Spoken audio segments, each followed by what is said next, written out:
Absolutely. Well, we're gonna roll, like we said before, into a couple of awards. We're gonna get to our record predictions here. Let's just start with the offensive MVP. I'll go right ahead. I am really expecting big things from Kenyon Sadiq this year. We saw what Terrence Ferguson did this year. It's the reason the Rams drafted him. I think that Kenyon Sadiq not only could be, really have his breakout season this year and show the nation, the kind of guy he is, the kind of athlete he is. But I think he could be really important to this offense, just because how much he can do. We talked about, this receiver room isn't what it was these past few years. You don't have a guy like Troy Franklin or Tez Johnson. John predicted Sadiq rather to have the highest targets on this team. I think that could absolutely happen. I think he's going to be the guy not only that you go to when you need a couple yards, but you go to when you need really, really a big play. Yeah, I think it's all just about finding that connection between him and Dante Moore. Dante Moore learned to trust him on those underneath routes and let him create after the catch, because he is, as we saw last year in the Big Ten championship game, very, very talented after the catch. Yeah, where are we going, John? For me, I got to go with Mekhi Hughes, running back for this team, transferred from Tulane. I think I really do expect them to just pound the ball with Mekhi Hughes. Last week, my bold prediction was that he hits 20 touchdowns, first duck to hit 20 touchdowns since Kenyon Barner in 2012. I think they're just going to feed Mekhi Hughes this season. You've got other guys in that running back room, and they've said they want to work things in. But I think Mekhi Hughes has the ability to be kind of like a not necessarily a 3-down back, because you're going to want to get Noah Whittington in on some of those pass situations. But he can get out. He can get downhill. He can get out in space. Just a really good running back. And I think this team is going to, like Oregon has been historically, just rely on that running game to create the offense, and then subsequently off of that, open things up in the RPO game, in the play action game, and let Dante Moore be able to kind of fake it and then be able to hit those shots downfield to Decory and Moore to Malik Benson and those big play threats that you have. You believe him, Jack? Yeah, I mean, I think Hughes is an underrated get for the Ducks. It's the first time in a while that they've had a running back who can kind of do everything, which is really, really like a really nice have for a team. But I'm going to go kind of cookie cutter pick here. I'm thinking if the offense is moving, if the Ducks have a good offense like they're kind of projecting to, Dante Moore is going to be the MVP. And I think that kind of, while I think in like a more metaphorical sense, Sadiq and Hughes are both more valuable, I think Dante, if the offense is working, he's going to put up like really good stats, especially since teams are going to start focusing on a guy like Hughes who can do everything. So that's going to open up the passing game for Dante Moore, who will now have Sadiq, who kind of, I think, fits in a little bit better to Stein's system than Terrence Ferguson did. He gets to places a little bit faster, which I think will be great for Moore, which will then open up, the deep game. I think it's absolutely a thing. And I think, if you look back, it's probably Bo and Dylan that were offensive MVPs for this team the past couple years. It's how a guy works in those Stein offense, like you said. I'm really high on Dylan Thieneman on the defensive side. I think he can be the kind of guy that just really runs this offense. The linebackers really smart this team. We've talked on this show how we feel like the safeties can be the linebackers in terms of understanding and controlling this defense. Betcher is going to be important. I think what Thieneman can do on the back end for this team, especially kind of helping mold a unit that's a lot of young guys, could make him really the most valuable player on this defense. Yeah, I really want to agree with that Thieneman pick, because I just think he is so talented of a player. And when you do have a guy who can roam sideline to sideline and really lock things down on the backside, it shuts teams down. It really limits their deep passing attack, the ability to create those explosive plays. And then you force them to try to run the ball underneath and run the ball against a really talented front seven. So to me, the guy that I would pick for the defensive MVP is Bryce Betcher. I just think he's the heart and soul of this football team this year. He's a guy, he's a Eugene guy. He's been around this program for years. He's been around the Oregon athletics for years, even before he was on the football team with the baseball team. So we saw him really emerge last year as the star, as kind of a star for this team, winning the Burlsworth Award as the best walk-on in the country. And then we could absolutely see him. I don't know if that's like a word you're allowed to like repeat or whatever, because it's just about beginning a career as a walk-on. But I wouldn't be surprised if he could become a repeat winner of that, because I think he's just gonna. Ed Bryce he just loves to hit people. He talks about it all baseball season about how he just can't wait to get back to football season and hit people. And then in the little documentary this week, they were showing clips from their first scrimmage, and Bryce Betcher was saying, "I cannot wait to get out here and just hit people." That's what Bryce Betcher loves to do. we've really seen him improve recently in like last year in pass coverage and just utilize that athleticism that he has as a center fielder and utilize that on the football field and be able to cover guys. It just really he is a very complete linebacker and as like it's the quarterback of the defense, and I think he really can be that guy for the team. Awesome. Last word. Yeah, and I think he probably can get the Burlsworth Award again. I thought I saw something about that, but I think arguably the defensive MVP last year was Mateo Uyunglele, and I think that was more or less because of the kind of punch he has. Like he led the Big Ten in sacks. Like he's the guy to get a sack for Oregon, which is a huge thing on a team like this, especially what should be a really really strong defense nationally. So I think what Uyunglele does is everything. Like he can be everywhere at once. He can really. You don't need to put certain guys on his side of the field as it relates to like a flat defender or an extra linebacker because he can kind of do everything. He's so mobile. He's so athletic that it kind of creates so much havoc for an offense that I think there's no way that he doesn't end up as the most dominant defensive player.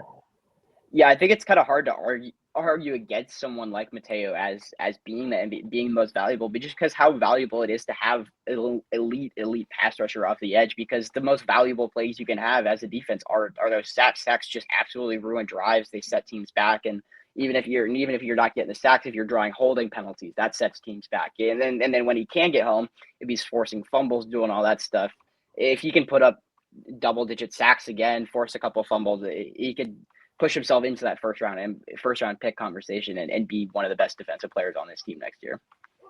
Jack, we got to bring you in because we disagreed on this. I don't think he's going to lead the Big Ten in sacks. John thought he maybe would. Do you think he will? I think he's one of those guys that I can only see improving, especially given his transition from freshman to sophomore year. So now sophomore to junior, I think he will actually lead the Big Ten in sacks. Awesome. I mean, I'm not going to like really bet against him. I just thought I thought the line was going to be a little bit. I thought they were going to spread out, and part of that's my breakout player here, guy who wasn't a starter last year. John talked me into Amari Washington. He's going to sit right there next to Bear Alexander and guys like Tatum Tuioti and Mateo Uyunglele. I think he's going to be a really underrated player here, just in terms of how much attention he draws. I mean, he's a big guy. You've seen guys like Jamari Caldwell really succeed in this offense by drawing attention. I think he could kind of play that a similar role to that, and really allow those guys to thrive. Am I sniffing up the right tree here? Yeah, absolutely. We saw him land at number 4 on Bruce Feldman's freaks list. He's big. He's explosive to a level that you really just don't see from guys at his size. And so if he can be in there in a 1 tech and a 0 and a 2 and working on the inside next to a guy like Bear Alexander, he's just going to open things up for everybody else on the defensive line. In terms of the position he has as an interior defender, those guys don't really rack up the stats, but it's because of him that guys like Mateo are getting those one-on-one opportunities on the outside, because you got to send double teams Amari Washington's way up the middle. Because if you can create havoc up the middle, that just absolutely wrecks teams' game plans. Yeah, I'm curious. We got a comment here. I want to talk about this real quick. Somebody said that they think Lang really wants to open up the bench and see as many as 8 defensive linemen play this year. Is that something you see as possible? Yeah, I definitely think you could see guys like Aiden Breland start to mix in there, Tion Gray, Terrence Green. These are just talented recruits. We haven't really seen them on the field, but Dan Lanning has been recruiting like an SEC team in terms of just building the trenches and building them with high-level athletes. So I would not be surprised. And the more you see, you just want to kind of rotate those guys in the middle too, because they're bigger guys. The stamina isn't necessarily always there as much. The more you can rotate them, then you bring in a guy like Aiden Breland to get after the quarterback on 3rd down, and he can get up the middle, and then you force him out, and Mateo gets a sack. I'm really excited to see just how those guys develop, especially the younger guys in that defensive line room.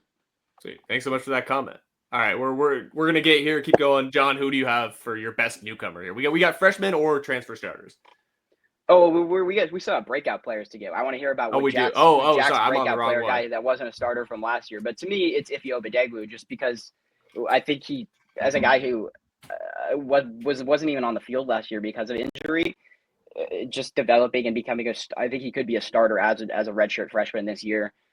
Just could be a really high-level boundary corner for this team who could shut things down and play next to Theron Johnson and create one of the better cornerback duos in the Big Ten and in the country even. Jack, you're kind of on a similar path here, so let's talk about both these at the same time. I mean, yeah, I think that my pick might be a little bit of a cop out because he got a decent amount of playing time, especially at the end of last year. But my pick is Devon Jackson. I think he's really similar to the way he plays, very similarly to the way Bossa plays, and I think that bodes really well for this defense and the kind of athletes that they have. And Jackson is one of those game record type players. He can really get inside. He's got great speed. He's like really good on the pass rush. He gets it. He plugs holes very quickly, and I think he's a very, very serviceable defender in coverage. Like I think there's nothing really he can't do. I think he excels more on the pass rushing, kind of being mobile side of things. But yeah, I think he's due for a breakout season right beside Bryce Betcher. Yeah, speed is the name of the game with Devin Jackson. He's one of the fastest players on this team, pound for pound, and continues to put on more weight and become a stronger player at linebacker. So, yeah, just continue to develop back there. I think he's another guy who could really have a strong season and did play a lot for last year for this team, but just continue to develop into that role. I think he could be an absolute stud for this team this year. Awesome. We are going to roll the best newcomers. I can read the run of show. I think Decorin Moore really, really is going to shine with this team, especially the fact that, it maybe is a little bit of a weaker receiver room this year. He doesn't have a lot of guys that he has to outshine in order to be, maybe the best newcomer in that room. But I don't think that matters because I think this guy is going to be phenomenal. I think he's going to be an unbelievable weapon to go get up, get deep balls, and Dante Moore has the arm strength to go get him. Shout out Beck Parsons for the more connection. I think we're really going to see it this year. I think it's hard to bet against him. Yeah, I'm excited to see what Decorin Moore does for sure. But for me, my pick is Isaiah World. It's going to be a left tackle for this team. He's going to be protecting Dante Moore's blind side. Just a high level athlete at left tackle and at his size. He's at 6'8", he can move in a way that not a lot of guys can at that size and at that height in terms of just getting back in his pass. We've got to see how he develops as a run blocker. That's kind of the weakness in his game right now. But one thing he can do absolutely is protect the quarterback. He really good in pass protection and a guy who, if he has the season with the tools he has, could find himself in first round conversation. Dan Lanning talked about he kind of was just overlooked as a recruit because he just kind of liked basketball too much and wasn't really putting all of his efforts onto the football field. But getting to Nevada, kind of having a couple of years there and really developing, he could be an absolute stud for this team. And we've seen what tackles at Oregon can do with guys like Josh Connerly and Johnny Cornelius, who are now on NFL rosters. Absolutely. I just remember talking to him media day, and I'm like, dude, this guy. It feels hard. Like we said with Moore, it's hard to bet against this guy being a success. I saw him at Chipotle right after he transferred. What's his order? Double steak. He got the double steak, and I was like, that's what I like to see from my starting left tackle right there. I want to see him getting big, getting beefy. Yeah, and the first thing I saw immediately, I was like, he is all of 6'8". I saw him. I texted Beck, and I said, yeah, Isaiah World looks the part of a starting left tackle. Awesome. I mean, that's amazing. Yeah, amazing to hear. I'm a big fan of the O-line love, but I kind of said a little bit about this earlier, but Mekhi Hughes, very underrated transfer, honestly, because this is one of the best transfers of the transfer portal, not just for Oregon, for any team. It's the first. I'm going to say it again. It's the first time in just so long that Oregon's had a running back that just can do everything, which I think takes so much of the load off so many other players. And I think, from the Hughes standpoint, he's going to be successful. There's no way. He's a great runner. He's such a powerful runner. He's so explosive. He's got great vision. He's super smart. And I think there's just no way that this offensive line that they've built with very experienced players like Isaiah World, there's no way that they don't successfully find a way to make sure that Hughes gets through, whether it be, through the intended hole or through, looping around and finding a way, which I think Hughes is a very good prospect for. But yeah, I think Hughes is going to be the focal point of this offense, especially with Evan Stewart going down. And I think just he's going to be one of the better players on the team and probably the best newcomer. Do you guys remember who he said his icons, who the people he looked up to as running backs were at media day? No, I didn't. I was not there. He said Walter Payton and Barry Sanders. Okay, that's pretty good. Yeah, like that is what I want to hear from my guy who's going to be starting. Yeah, I feel like he reminded me a little bit of Le'Veon Bell, just the way he he's got patience like that, I think. Yeah. Go ahead. Another guy I think who's going to be a part of that success, and I want to give a quick shout out to is Emmanuel Pregnon. Going to be starting at left guard, transferring from USD. there's been a lot of talk about him through the program throughout this offseason and throughout camp, just in terms of his ability to move guys in the run game. He's long in the pass game, but I think between him and World, it could be one of the best him, World, and then even Poncho at center could be one of the best left sides of an offensive line in the country. I remember them just talking like how much there was a quote last year at some point where they said, if we need 5 yards, we're going to run behind Josh Connolly. That's my guy. I feel like it could be a similar decision this year. When you say you need a couple yards, you're going to go behind those guys. Yeah, it's just not even a question. We're going to roll here. Final record predictions for the Ducks. We all have the same record, but a little bit of a different way for them to get there. I think they're going to go 11-1. With it's a cop out, but I think they drop either that Penn State game or I'm looking at this Iowa game or this Washington game late in the season. They're banged up. You have to go on the road to a really difficult spot where the weather, might not be great. I think the way this Ducks team loses is you have to fight against the conditions. You have to fight against in a place that's really tough to go play. I think, on a neutral field, it's really difficult to beat these Ducks. I think it takes them a little bit more. Yeah, to me, I also have 11-1. Jack does too. All of us. It's kind of the standard pick for the Ducks this year because it is a bit of an easier schedule. You don't have those Ohio States and those Michigans on the schedule to really worry about. Penn State is that game. And as much as I want to believe in what Dante Moore can do, and you think you have a nice runway in terms of those 4 games before that to kind of get comfortable in the offense, get comfortable with everything throughout the entire team. But that's going to be a tough environment to go into a whiteout game against, arguably, if you just look at roster talent, one of the most talented teams in the country with a guy in Drew Aller who has experience on the biggest stage in the college football playoff last year. So I think you could definitely see the Ducks drop one of those late season games. And I think that would surprise people, but I don't think it would surprise as many people as you think, because Washington is a talented team this year. They're going to be better this year. It's going to be tough to go into an environment like Iowa. Like we were saying on our first episode that we think that Iowa game could be kind of like the Wisconsin game from last year, and that wouldn't surprise me at all. But I think that Oregon loses to Penn State and then gets their crack at them again in the Big Ten championship game. As we saw with Ohio State last year, it's tough to beat a team twice. So can the Ducks adjust from that? Can Dante Moore continue to improve throughout the season and push them towards the Big Ten championship game and then into the college football playoff? Yeah, I mean, I'm thinking the same. I'll be a little bit different here. I just think the Penn State game is a little bit too early in the schedule to really be that much of a debate. I think Penn State wins, but, by some way, I think that, Oregon kind of guts out a win there. I think it'll come back later in the season. I think it'll haunt them. And and you mentioned there's tough place, there's not many really tough places that they're playing. I think they'll still make one of those, probably Iowa or Washington, feel tougher than it actually is, just by being slow out of the gates or just a little little bit of forced mistakes, those kind of things. I think I can see happening in like an Iowa or Washington game, and then I think they end up meeting up with the winner of the Penn State Ohio State game, which I think will be Ohio State, and then I think they'll meet them and lose in the Big Ten chip.